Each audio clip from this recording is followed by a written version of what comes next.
DG नैब लाहौर बड़ा intelligent officer था। आज इनको ख्याल आ गया नैब वालों को कि जनाब बड़ी मुसीबत पड़ गई है कि वो एक कि नैब का डीजी क्या हुआ क्या। चले हम उस पर इकट्ठी बात करते हैं, एक ही दफ़ा बात करेंगे उसमें।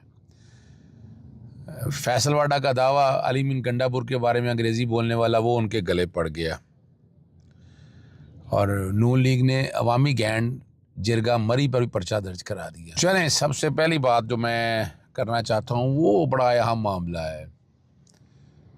यहाँ 9 मई के वाक़े के बाद ये एक नॉर्मल रूटीन रही कि पर्चे दर्ज होना, 90 दिन के अंदर अंदर चालान मुकम्मल होना था और 7 दिन के अंदर ट्रायल कंक्लूड होना था।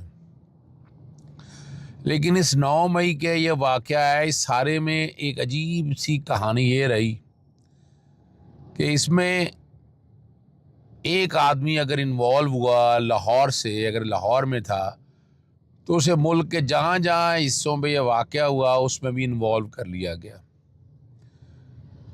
और बार बार लोगों को पकड़ना, बार बार लोगों को एक से दूसरे में लेना। तो अवाम से मुतनफ़र अवाम क्यों ना हो आप लोगों से, मौजूदा हुकूमत से, कि जिस तरह के वाक़े ये बनाएं, यानी एक पर्चे से रिहाई मिलती है तो दूसरे पर्चे में गिरफ्तार कर लें। इसी तरह मैंने ये 2 तरह से मामला उठाया।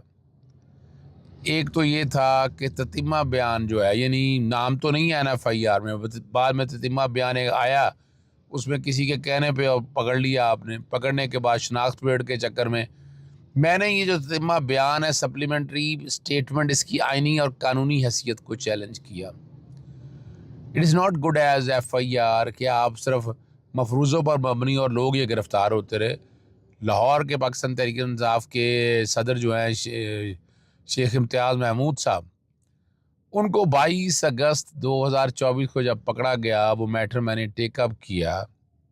एक तो लार्जर बेंच वैसे बन रहा है, उसमें 2 हाई कोर्ट में रिटें दायर की थी। एक रिट दायर की 2023 में कि इतला दे सके पर्चे कितने हैं, तो पर्चे 3 थे। 2024 में दायर की तो पर्चे 5 हो गए और वो उनमें भी सप्लीमेंट्री स्टेटमेंट में था। और जब पकड़ लिया गया तो वो भी सप्लीमेंट्री स्टेटमेंट थी 2023 की, तो ये पुलिस ने छुपा के रखा हुआ था और अदालत में गलत बयानी की, तौहीन अदालत की दरख्वास्त में इंफॉर्मेशन आ गई, वो फिर सारी चीज़ें रिकॉर्ड के ऊपर लेके आए। जनाब जस्टिस शहराम सर साहब के सामने ये बताया और बताया उनके कि ऑलरेडी एक तौहीन अदालत की दरख्वास्त है, उसमें बाकायदा जवाब दाखिल करने का कहा है। इंस्ट्रक्शन का इशू नहीं है यहाँ पर कि अब कितने पर्चे हैं, और ये एक नॉर्मल सी रूटीन है। रिकॉर्ड ब्लैक एंड वाइट में आए तो फिर हम आगे लेकर चलें ना चीज़ों को। और ये वाला मामला जो है, ये चीफ जस्टिस आलिया नीलम साहब का भिजवा दी है ताकि इकट्ठा सुना जा सके। अगली जो बात मैंने आपके सामने रखनी है, नून लीगी हुकूमत ने अपने ही अपने अवामी ग्रैंड जिरगा जो मरी में हुआ, दहशतगर्दी का मुकदमा बना दिया और अवाम जो है हुकूमत के गैर कानूनी, आपको पता है शाहिद खाकान अब्बासी ने भी तकरीर की थी इसके अंदर, तो ये एक बड़ा काम जो कर दिया है। बाकी डोनाल्ड ट्रम्प के जो रिचर्ड गरनैल के ख़िलाफ़ कुछ मीडिया में अजीबोगरीब सी बातें चल रही हैं, चले मैं उन बातों की तरफ नहीं जाता, लेकिन जो परेशानी लग गई है ना कि ट्रम्प के हवाले से, कि ट्रम्प के जो बंदे जो भी काबीना के अंदर आप लोग आएंगे, वो अगर इमरान खान की सपोर्ट कर रहे हैं तो इनके लिए जीना हराम हो जाएगा। अब वो इस सिमत में चीज़ों को ले जाना चाहते हैं तो, लेकिन फंस गए हैं और बड़ी मुश्किल से, और निकलना इतना आसान काम नहीं होगा इनके लिए।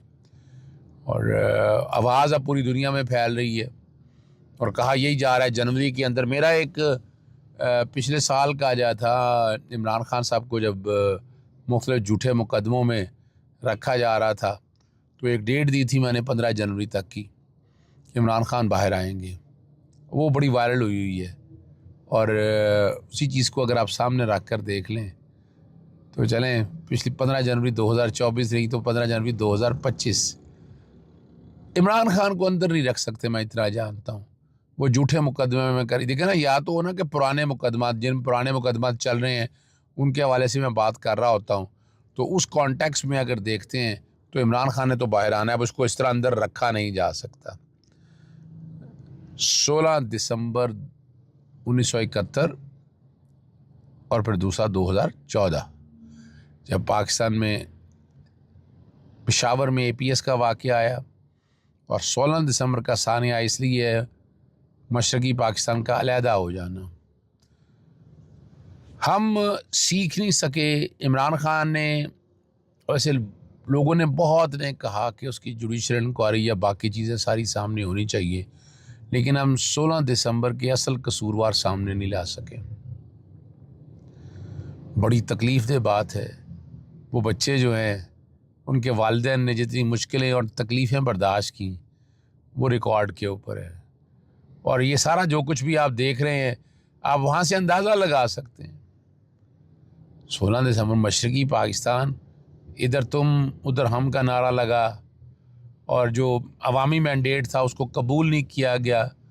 पाकिस्तान फिर 2 लख्त हो गया, और अब भी लोग इससे आगे जाने की बात करते हैं कि पाकिस्तान को जोड़ के रखें, डिसइंटीग्रेशन की तरफ मत लेके जाए। बलूचिस्तान में जो हो रहा है, जो वज़ीरिस्तान में हो रहा है, जो पाकिस्तान के दूसरे शहरों में हो रहा है, जो आवाम के साथ जुल्म और ज़्यादती हो रही हैं, लोग आवाज़ उठाएंगे और लोग आवाज़ उठाते हैं। उनकी आवाज़ उठाने को आप रोक नहीं सकते, ये याद रखिएगा। ना मैं रोक सकता हूँ, ना आप रोक सकते हैं। और दोनों वाक़ियों को सामने रखते असल हक़ाइक़, हमीदुर रहमान रिपोर्ट अगर आ गई है तो सामने नहीं आई है, हमीदुर रिपोर्ट सामने आनी चाहिए, ताकि पता चलना चाहिए कि असल मुहर्रकात क्या थे। और जुडिशल कमीशन बनाने का मकसद भी यही है, इसीलिए डिमांड है 9 मई की भी और 26 नवंबर की भी, ताकि चीज़ें सारी सामने आ सके। APS के वाक़े के भी असल मुहर्रकात, नाम बड़े आए, वो नाम बच भी गए, सेफ भी हो गए, और वो लोग, वो जो बच्चे जिनके वर्सा कह दें आप, कि जिन ख़ानदान के चिराग बुझ गए, वो कितनी दिक्कत और तकलीफ़ और मुसीबत में हैं, कितनी परेशानी के अंदर हैं। मैं आखिर में DG सलीम शहजाद जो हैं, दोस्त हैं मेरे नैब में डायरेक्टर, और नैब को अब एहसास हुआ कि साबिक DG है, इससे अपना शहजाद सलीम का तजर्बा पूरा नहीं। और 29 जनवरी तक जस्टिस अरबाब जहांगीर ने जो है ना, तादीबी कार्रवाई करने से रोक दिया, और उन्होंने कहा रिपोर्ट जमा करा दी। और जो पूछा गया, जी इंक्वायरी की, इंक्वायरी पूछा उनसे, इंक्वायरी की, उन्होंने कहा इंक्वायरी की कि चार्जशीट क्या है। शहजाद सलीम गलत तरीके से नैब में भर्ती हुआ। स्पेशल प्रोसिक्यूटर ने बताया वो आर्म फोर्सेस में सर्विसेज विंग में थे और डेपुटेशन पर नैब में आए। शहजाद सलीम नैब में डेपुटेशन पर और मुस्तकिल मुलाजमत इख्तियार कर ली, और उसका तजर्बा नाकाफ़ी था। और ये पॉलिटिकल विक्टिमाइजेशन, इसके अलावा और क्या होगी। वो इमरान खान के दौर में काम कर रहे थे, बहुत काम किए, बहुत से लोगों के ख़िलाफ़ एक्शन भी लिए। मेरे सामने की बातें हैं, एक सीजन्ड ऑफिसर है, लेकिन अब नैब में से रह गया है, उसको बेहतर है नैब को बंद ही कर देना चाहिए। इजाज़त चाहता हूँ। अस्सलाम वालेकुम, अल्लाह हाफ़िज़। पाकिस्तान जिंदाबाद।